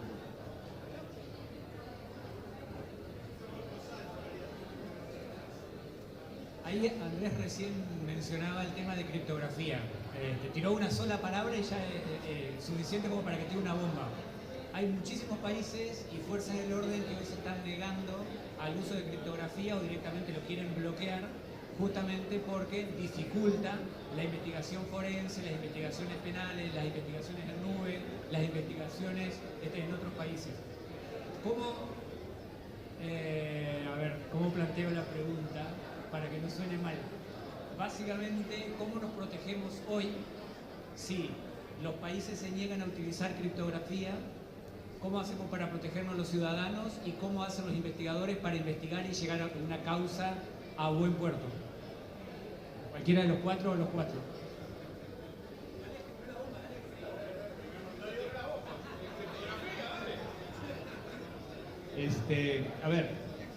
Yo creo que parte de lo medio lo platicamos desde el punto de vista de privacidad. Lo que están tratando de hacer los gobiernos es eso. Yo creo que hay más programadores y pro criptografía que lo que va a generar es un mercado a un lado, ¿no? Entonces, si bien sabemos que Estados Unidos regula la criptografía para el uso dentro de cierta tecnología, sabemos que también está generando.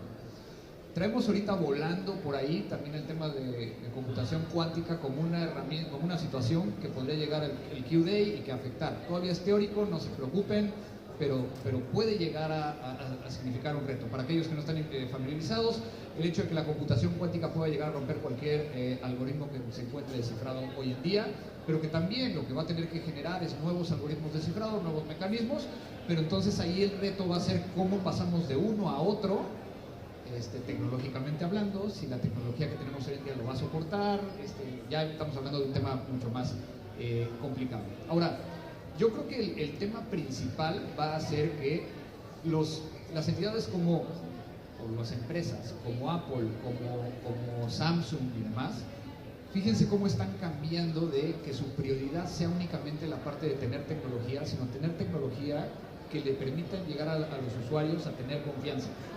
Y entonces eso lo que va a generar es de que ellos van a ser los primeros promotores de que no se genere ninguna restricción en temas de criptografía. Entonces yo no me preocuparía tanto, aunque sí estamos viendo ciertos intentos, y a lo mejor el intento que yo he visto más fuerte es en Estados Unidos. Ya hay un precedente donde un abusador de niños, niñas y adolescentes fue condenado por el hecho de que no desbloqueó su teléfono.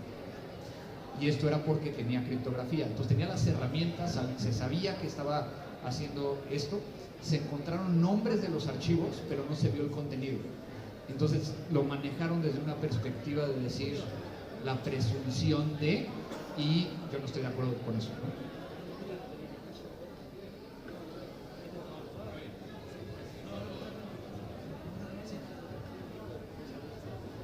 Buenas tardes. Yo quería saber si existe hoy alguna herramienta de inteligencia artificial capaz de detectar cuando uno empieza a evaluar esa evidencia que recolectó, si el material al que estoy accediendo está hecho por una IA, en el caso del MASI, o si realmente pertenece a una víctima. Aclaro para los que no conocen MASI, material de abuso sexual infantil. Bueno, ahí te dejo a vos la parte de herramientas que detecten si algo es fake y demás. Lo que tiene que ver con lo que mencioné yo es más la aplicación de un modelo de IA generativa para la interpretación de textos, de mensajería, de correos, de imágenes incluso, para darle, digamos, como si fuera un resumen al investigador de un gran universo de evidencia por temáticas, por diferentes conceptos que se estén charlando, por grupos de imputados, en ese sentido. Ahora bien, o poder tener un chat y preguntarle, y como hacemos con ChatGPT o Gemini o el que sea, hacerlo con un modelo que su base de conocimiento sean los registros y los documentos de ese caso en particular, ¿sí? Ahora pasamos a la parte de detección de... La respuesta concreta es que sí existen herramientas que identifican contenido generado con inteligencia artificial. En particular estás preguntando por imágenes, puede ser de material de uso sexual infantil o de algún otro tipo de contenido, pero sí hay ya muchas herramientas, incluso para texto también. No abordamos el tema de un poco lo estuvo tocando Emi respecto del análisis masivo, pero ya están empezando a aparecer informes hechos a través de ChatGPT o alguno de sus parientes, y hay herramientas para detectar eso. En general hay herramientas. Pero es como todo, también me sumo a lo que dice Andrés, la tecnología va evolucionando y va cambiando todo el tiempo, y aquellos elementos que hoy podemos descubrir, quizás mañana no. Obviamente hay contenido generado con IA que es, digamos, manifiestamente detectable, pero otro es más complejo, pero hay muchas herramientas. Yo quisiera discrepar un poquito o más bien clarificar. Si hay herramientas, yo no les creo, porque no tienen ningún sustento científico para llegar a ese resultado, ¿no? Y que tiene que ver con lo que yo platicaba con respecto a detectar esteganografía. Para aquellos que no se han metido tanto a ese medio, es muy interesante. ¿Por qué? Porque si tú ocupas, inclusive hay herramientas open source para detectar si hay criptografía, esteganografía. Si fue esteganografía de agregación, es muy fácil detectarlo, pero si es de menos significativo, únicamente es estadístico. Y entonces lo que vas a decir es, sí, parece ser que hay, pero como no tienes el algoritmo para poder sacarlo, no vas a poder llegar a saber. A mí me preocupa particularmente lo que va a suceder con los peritos alrededor de la inteligencia artificial utilizada generativa, alrededor de videos y audio. ¿Por qué? Porque va a salir el video, va a salir el audio, va a generar un daño o un beneficio, después se va a dar la posibilidad de peritarlo, pero para cuando nosotros lleguemos, muy probablemente no podamos llegar a decir si es cierto o falso, con efectividad.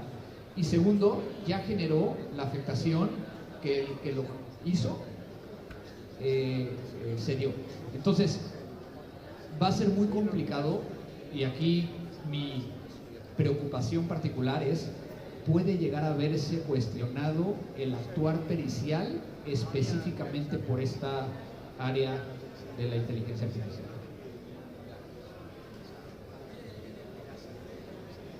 Hola, buenas. Una consulta general para todos. El GDPR en sí suele ser como una... el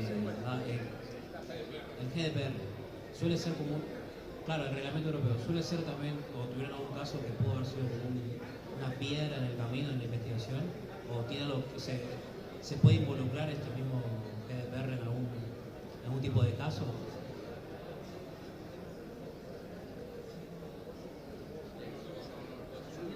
Acá el doctor Sal quiere comentar algo. Acá viene la respuesta. Pensé que estaba acá junto. Pedirle a ellos que se involucren en ver los problemas de la reglamentación de datos personales es imposible. Esto va a ser función del fiscal, el abogado, de decirle, che muchachos, esto no lo pueden hacer, o por ejemplo, como hablaron antes de acceso transfronterizo, si hubieran ingresado transfronterizamente en un país europeo, no es culpa de ellos. El fiscal y el juez se equivocaron en cómo le dieron las órdenes, y el abogado defensor dirá esa prueba es nula, porque violó la normativa de datos personales en el país al que es ahí. Pero ellos tienen que ir para... Esto lo hemos discutido con Gustavo tantas veces. Ellos tienen que ir para adelante. Los que tienen que poner hacerles conocer las trabas legales son los funcionarios que están a cargo de las investigaciones y que tienen la función de después presentar la prueba en un juicio. Vos decís, si hay conflicto, claramente hay conflicto con el tema de la diferencia entre leyes. Lo tenés con Brasil más cerca. Es una ley de protección de datos personales fuertísima. Sin irte a Brasil, a Brasil o al GPR tenés acceso a los correos electrónicos. Sí. No podés acceder sin la autorización de un juez, o no deberías poder acceder sin la autorización de un juez. Y no está el GPR, es mucho más cercano, mucho más local. Salvo que sean corporativos y por ahí... Y eso era lo que yo iba. Desde el punto de vista de respuesta a incidentes, hemos tenido problemas cuando queremos hacer e-discovery en un caso de fraude donde todavía no van las autoridades, sino antes de que vaya, y entonces te enfrentas a diferentes legislaciones, cosas tan simples como el hecho de yo no puedo llegar a llevarme información de Brasil a México como son los correos electrónicos para hacer el e-discovery, porque entonces incumplo con su ley. Entonces tendría que tener un servidor físicamente en Brasil, y lo que hemos estado discutiendo es si está el servidor en Brasil, ahí se almacenan correos, pero el investigador está en otra jurisdicción, ¿qué aplicaría? Y entonces ahí ya se vuelven temas más complicados.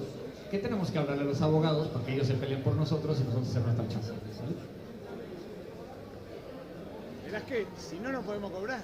Una preguntita para el ingeniero, más relacionado con el mundo Android. El tema es el siguiente: ¿existe hoy, en la actualidad, alguna marca de teléfonos que en cierta forma brinde la capacidad de conectarse entre las demás unidades de la misma marca o del mismo modelo, podría decirse, para garantizar tener internet por lo menos para el servicio de restablecimiento y borrado remoto?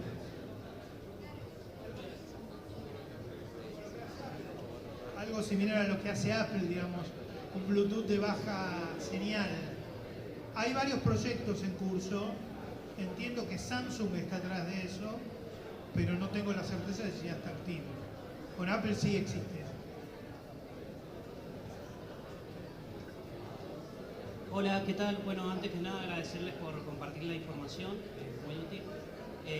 Pero me gustaría saber qué es lo que hacen con tanta información tan sensible, en dónde la almacenan y se puede saber qué capacidad tienen. Y otra cosa es si existe algún procedimiento para eliminar la información durante un tiempo cuando se cierra la causa o lo que fuese. Gracias. Bueno, acá hay un tema bastante importante que es qué hacemos con el material extraído. Normalmente cuando se procesa un teléfono está el crudo y después está lo interpretado. Sin hacer referencia a ninguna fuerza de la ley en particular, estamos hablando de volúmenes muy grandes. Hoy por hoy, estoy trabajando hoy en un teléfono, no sé, un teléfono más o menos moderno de Apple. Puedes tener 512 GB de información como nada. ¿Dónde se almacena? Bueno, la tendencia es almacenar en general en nubes propias de los laboratorios.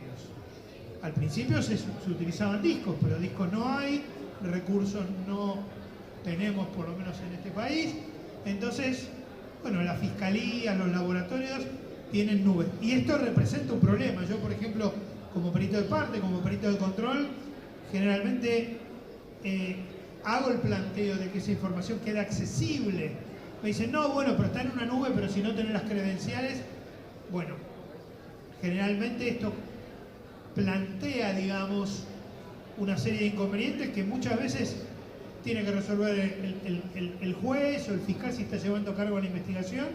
Yo tengo varios casos donde los dueños de esos teléfonos son personas de relevancia por su función o por su posición social, y a ellos les interesa el resguardo de esa información porque es un objeto de deseo, digamos, del público, de la sociedad en general. No con esto estoy disminuyendo que lo que está en tu teléfono o en mi teléfono sea interesante. Entonces, nosotros tenemos muchísima discusión respecto de eso.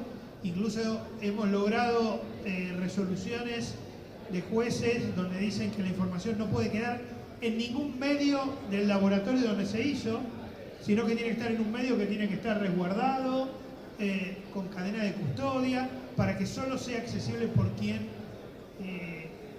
tiene derecho. Porque si no, después pasa, digamos, lo que pasa con el teléfono de Maradona, que yo utilizo como, digamos, metáfora. Le interesa a todo el mundo, está ahí accesible, no por la causa en sí, sino por la información que tiene. Eso respecto de la primera pregunta. No hay un estándar, al menos en la República Argentina. Ahora, ¿qué pasa con la, digamos, con la eliminación de información correspondiente a pericias? No existe tampoco ninguna normativa, digamos, en los laboratorios que yo conozco aquí en la República Argentina.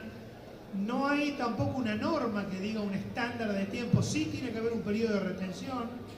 Yo tengo mi laboratorio privado y tenemos un periodo de retención con documentación de cuánto tiempo guardamos esa información. Los laboratorios deberían tenerlo también, pero no hay tampoco un estándar. Si no somos los peritos de parte los que establecemos algún tipo de planteo para que eso no quede dando vuelta, porque eso además plantea otra serie de situaciones que se ha dado, ya que Marcos se está alejando me parece bien, la voy a tirar. No, ahí vuelve. Si tenemos información de un caso, ¿se puede utilizar para otro caso? ¿Se puede sacar información? Y no quiero hacer ninguna mención, porque estoy trabajando en alguno de esos casos, pero ustedes saben o han visto que hay información que se ha extraído de una causa totalmente diferente del ámbito penal para generar una nueva causa, mientras todavía está en progreso. Y eso evidentemente plantea un montón de desafíos legales. Claro, ocurre como lo que dijo Andrés hace un rato. No podrá ser utilizado por ahí como prueba legal, pero una vez que llegó al conocimiento de la gente, bueno, es muy difícil sacarla de allí. Y bueno, para el tema del borrado, se utilizan técnicas de borrado seguro, de varias pasadas, whipeo, de manera que a nivel físico los bits sean reemplazados y cambiado el valor varias veces, porque existen técnicas, incluso teorías, donde se puede recuperar un valor anterior de un bit hasta 7 veces, claro. Entonces se realizan técnicas de borrado seguro, whipeo se llaman, donde se hacen pasadas, todos y cada uno de los bits, se les cambia el valor por datos random, ceros, unos, y de esa manera se puede garantizar que esa data no se puede volver a recuperar. Yo quizás te platicaría desde mi experiencia, ¿no? Cuando creamos Matic hace 18 años, una de las primeras cosas que yo quise fue que el laboratorio fuera con los mismos procedimientos que tenía el Servicio Secreto de Estados Unidos, donde tuve la oportunidad de trabajar. Y entonces, lo que nosotros determinamos es, cuando recibimos nosotros un bien informático para ser analizado, inicia una cadena de custodia. Y ese bien informático normalmente tratamos de mandárselo al abogado lo más rápido posible cuando ya hicimos las imágenes forenses. Pero hay casos que tienes que resguardarlo. Y entonces nosotros tenemos dentro del edificio, en la parte central, una caja fuerte contra emanaciones electromagnéticas y contra fuego, donde guardamos evidencias originales, ¿no? Y ahí tenemos registrado cuándo entró y cuándo deberíamos estar buscando a la persona de, oye, ya te lo tengo que regresar, porque si no se vuelve de que tienes ahí computadoras por toda la vida. Y después tienes toda la parte que es sobre, como bien dijo Gustavo, las imágenes forenses y lo que se produce. Nosotros particularmente tenemos muy pocas cosas en la nube. Nosotros sí seguimos trabajando con discos, pero lo que nos encontramos también con el tema de los discos fueron ciertas cosas. Punto número 1, la forma en que nosotros trabajamos es, tenemos un nuevo caso, ponemos un disco nuevo, generamos la imagen forense en ese disco, todo lo que producimos está en ese disco, no sale a ningún otro lado más que para el reporte, pero todo está contenido en un solo disco. Eso significa que tenemos muy claramente cuándo empezamos a utilizar el disco y cuánto tiempo pasa. Posterior a 3 meses de que nosotros terminamos de hacer la investigación, tenemos un procedimiento documentado que, de hecho, como estamos certificados con ISO, nos hace que esté con evidencia, donde entonces sobreescribimos los discos. Pero ¿saben qué nos dimos cuenta con el paso del tiempo? Si empiezas a sobreescribir los discos varias veces, pueden llegar también a empezar a fallar. Entonces, únicamente nosotros sobreescribimos 4 veces los discos, ¿no? Y lo podemos utilizar 4 veces. Después de 4 veces, donamos los discos, los regalamos, hacemos cosas con esos discos y compramos los discos. Entonces, sí, cuando me volteo a ver aquí, Gus, con el tema de en este país no alcanza para los discos, a nosotros compramos por lotes, así los pinches discos, para estarlos utilizando. Y el problema radica aquí en que si no está documentado, vas a tener el problema de que de repente tienes N número de discos, no tienes ni idea de qué son. Entonces, el examinador forense tiene que tener la capacidad de generar estos protocolos y estos procedimientos para documentar claramente todo lo que está haciendo, y eso incluye la cadena o la vida de todo lo que está teniendo. ¿Una pregunta? Sí. Allá. Bueno.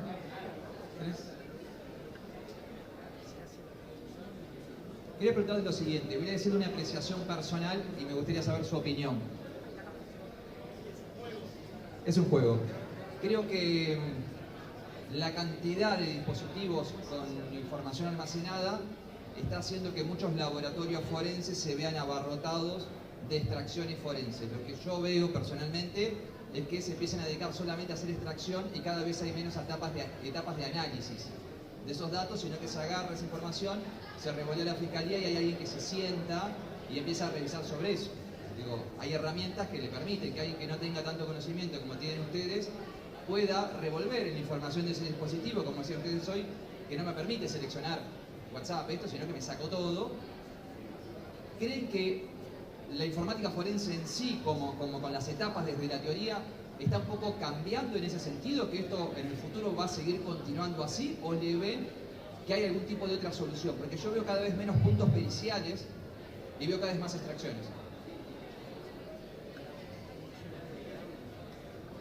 En algún momento, creo que fue Andrés, cuando habló de respuesta a incidentes, se habló del triage, digamos, un muestreo rápido. Esto también se usa en allanamientos para poder determinar la relevancia o la pertinencia de la prueba. Pero también ya hay cuestiones o casos en los que estamos viendo el uso de triage en el laboratorio, porque de repente el secuestro, no sé, de 20 computadoras con gente detenida y con plazos para resolver esa detención muy exiguos, hacen que sea imposible procesar esos 20, hacer las imágenes forenses, procesarlas. Claramente eso representa un desafío. Bueno, claramente hay que empezar a pensar un poco en distintas técnicas, voy a utilizar una palabra que a veces no está bien, digamos, rankeada, como es, hay que ser creativos en este sentido, para hacer triage, para hacer muestreo, para ver dónde voy a poder avanzar o no.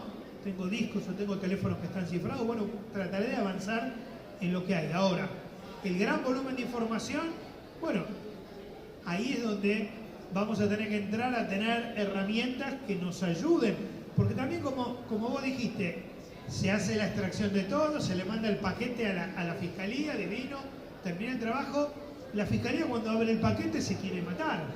Entonces, ¿qué pasa? En algunos casos dice, no entiendo nada, no sé cómo buscar acá, lo guarda y lo deja ahí. Y en otros requiere un poco de soporte, el caso sencillo de un reporte de extracción de un celular hecho con el UFO Reader, requiere de un mínimo de entrenamiento para poder buscar y encontrar la información que es de interés. Y esto también se relaciona con el hecho de que hay sobreabundancia de extracción de información. De hecho, hay fiscalías que van sumando recursos humanos que tengan Claro. conocimiento en forense. Porque... De hecho, está pasando en los laboratorios forenses donde el perito forense, nuestra función no es analizar el contenido. Cuando yo hablo de la etapa de análisis, hablo de, básicamente resumiendo, como dijo Emi, hacer el filtrado y aplicar las condiciones para reducir el material que le voy a mandar a quien va a hacer el análisis. Y en esos laboratorios, generalmente laboratorios de fiscalía, disponen de personal, fiscales entrenados, para buscar eso. Pero definitivamente va a haber que empezar a categorizar un poco qué cosas son más importantes que otras para poder resolver esto en tiempo y forma, porque con ese volumen de información se te pasan todos los plazos y por ahí no encontrás nada. Y por ahí para la contraparte está bueno que haya un montón de información porque sé que te vas a ahogar buscando eso. Y también sumo un poco, y volviendo a lo que decía antes, la utilización de plataformas de revisión avanzada donde por ahí es lo que decía Gus, tengo la extracción de un celular, el reporte, pero ¿qué pasa si tengo 20 celulares, 15 computadoras, pendrives, nube? Lo ideal sería tenerlo todo centralizado, ver los cruces entre esas personas, las comunicaciones, verlas de una manera más integral y alto nivel, que va a dar un entendimiento mucho mayor al investigador. Y eso me sumaría algo clave que es Analytics. que es la transparencia en el acceso a la información. Totalmente. Cosa que hoy no está tampoco. Totalmente. Y sacarle realmente el jugo que tiene cada extracción que hace un técnico. Como decíamos hoy, por ahí se rompe la cabeza para extraer la información, se lo pasa al investigador y por ahí el investigador no sabe usar bien los parámetros de búsqueda, la búsqueda booleana, expresiones regulares, aplicación de filtro, cruce entre varios celulares. Entonces se pierde un montón de la riqueza que logró el técnico rompiéndose la cabeza, porque por ahí la comunicación no es buena, porque por ahí la plataforma de revisión no es buena. No sé, tenés, en el caso de Celebre tenés Pathfinder que le puedes sumar un montón de extracciones, ves toda la red de comunicaciones entre los imputados y demás. Bueno, ese tipo de plataformas creo que es un poco la respuesta a todo ese grande volumen de información que cada vez son más grandes, cómo los puede manejar un investigador y les puede sacar el jugo que realmente se le puede sacar. El problema principal es de que nos están pidiendo en cada investigación que investiguemos todo. Entonces, si no tenemos una idea de por dónde ir, nos vamos a tardar más, se vuelve un backlog, empezamos a... Entonces, si tuviéramos la capacidad también de que las autoridades o quien te está pidiendo que hagas una investigación te diga, esto es lo que quiero llegar a probar, no desde la perspectiva de si existe el archivo o no existe el archivo, sino cuál fue la conducta que alcanzas a ver utilizando la tecnología, cambiaría, porque entonces nos vamos al tema de triage, puedo rápidamente decir sí o no hay sobre lo que me estás pidiendo y ¡pum! Voy haciendo las cosas mucho más rápidas. Y coincido con lo que dice Gus.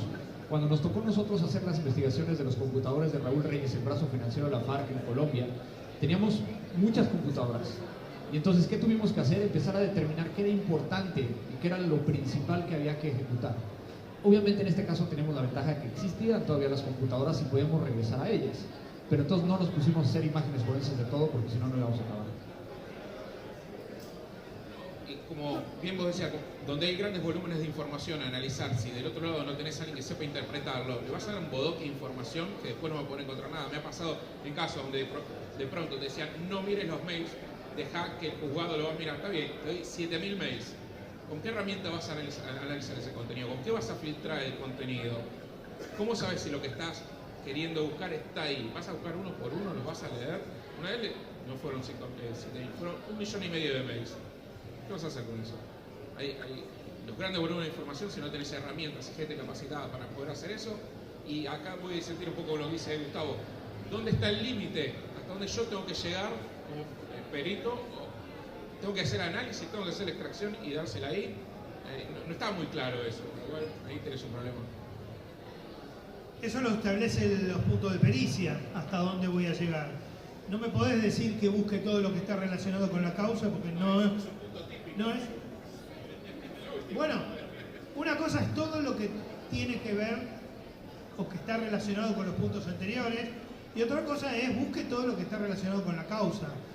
El operador judicial, aparte, me tiene que traducir qué es lo que busca. Lo que no está claro es cuál es el límite del perito, que de alguna manera Emi lo llama el técnico, de quien va a ser, digamos, el contacto y va a obtener la materia prima, del analista. El analista es el que tiene que tener conocimiento de la causa. En una causa específicamente será el fiscal. En un caso corporativo será un analista de fraude o un analista vinculado a eso. Yo no soy, yo te puedo buscar en función de los parámetros que vos me digas. Me das fechas, me das nombres, me das características. Puedo usar herramientas de analítica para cruzar dispositivos o para vincular o para tratar de poner a alguien en un lugar o quitarlo, pero yo no soy el investigador, ni es mi función leerme los 20 cuerpos del expediente, porque no tiene que ver con lo mío, pero se junta y a veces se confunde un poco eso.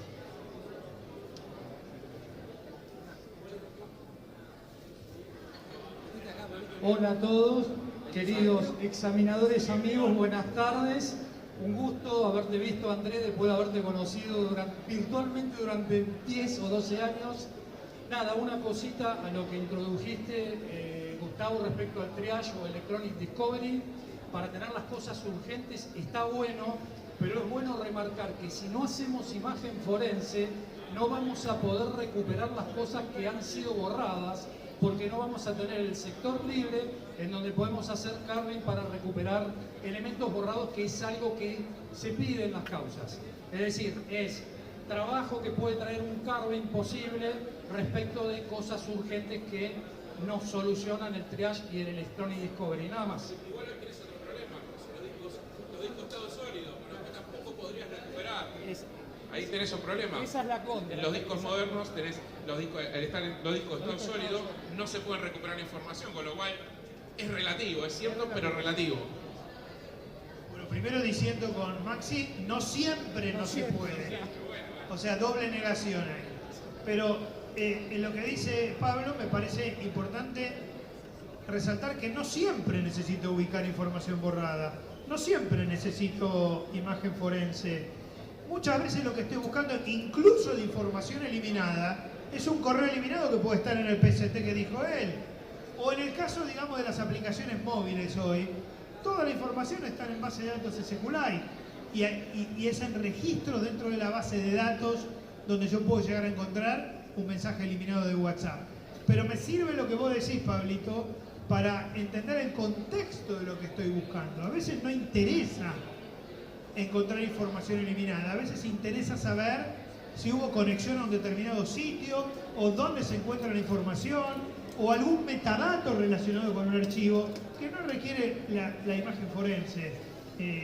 Sí, por supuesto, el tener la imagen forense te da toda la película. Ahora, si tenemos que ver películas que duran 250 días, es un problema. Entonces, en base a eso, a veces con el fotograma me alcanza. Pregunta. Bueno, yo solía hacer una pregunta respecto de las herramientas, y justo se nos fue Andrés, por el tema del avance de la criptografía, que está avanzando muy rápido, y respecto de las herramientas y la dependencia. O sea, ¿cómo ven ustedes trabajando? Acá tenemos ámbito privado, ámbito público, y bueno, ¿cómo lo ven a eso en un futuro lejano donde quizás la seguridad le gane a las vulnerabilidades y no podamos extraer nada? ¿Cómo lo están viendo o analizando en un futuro no muy lejano? La criptografía en sí, para la informática forense, es un desafío enorme, porque no puedes acceder a los datos. Y a medida que va avanzando, yo creo que va a complejizar más nuestro trabajo.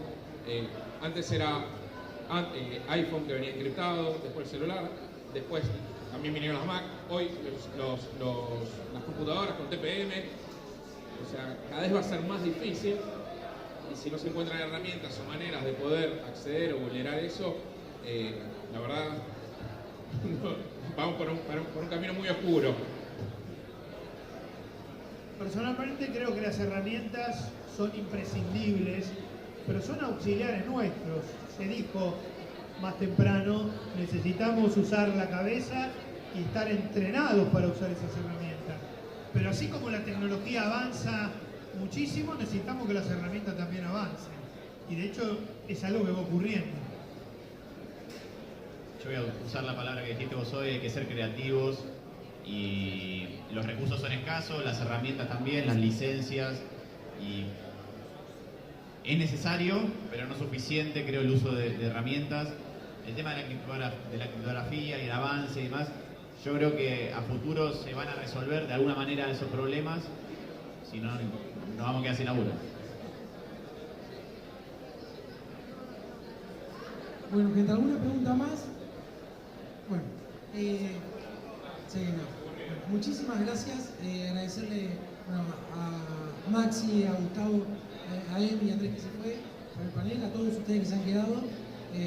Un gustazo poder debatir de estos temas que muy poco se habla, y aparte con gente que tiene tanta experiencia, así que bueno, le damos un aplauso y